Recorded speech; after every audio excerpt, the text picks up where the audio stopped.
Hi guys, Nicole here, or you may also call me the Flower Girl. I bake cakes, cookies, and other pastries, and today I'll be sharing with you how to make the perfect creamy rough cake. For this recipe, I'll be making the classic mango rough cake.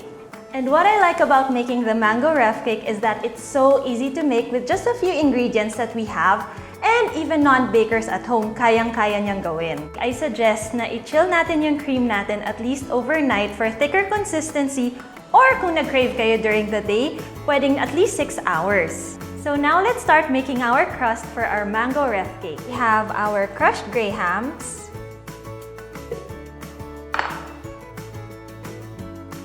and then we have our sugar, and then our melted butter. Mix lang natin siya until we achieve the desired consistency. Pwede rin naman mag-add ng konti pang butter kung hindi natin siya makuha na sticky.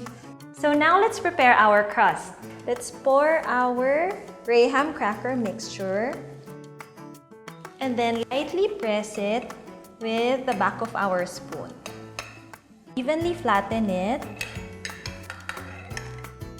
We can set this aside and chill na. So now let's prepare our cream mixture. For my desserts, I normally use Nestle all-purpose cream, especially if I want it rich and creamy. So dito pumapasok why we also chilled our cream kanina for faster whipping. Another tip for faster whipping is to chill your bowl and your whisk, or pwede rin naman that we whisk later over an ice bath.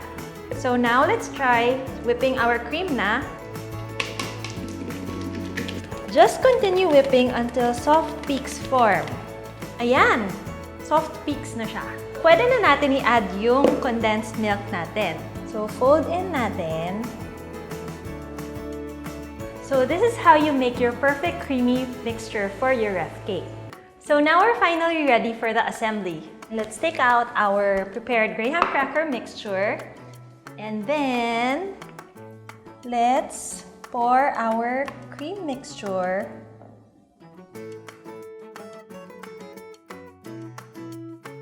So, yan. Medyo na-evenly spread naman natin ang ating cream mixture. Let's add our mango puree.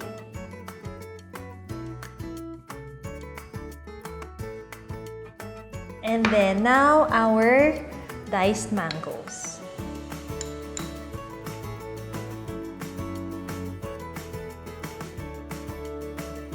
Balik tayo sa cream mixture. So this is our final topping na.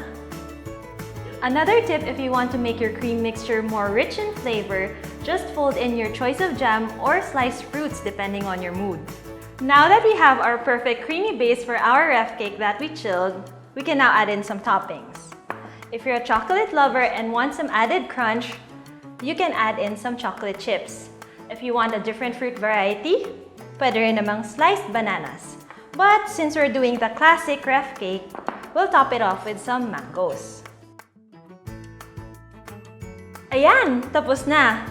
See? It's very easy to make and I'm pretty sure kayang-kaya nyo to gawin at home. Let's have a taste!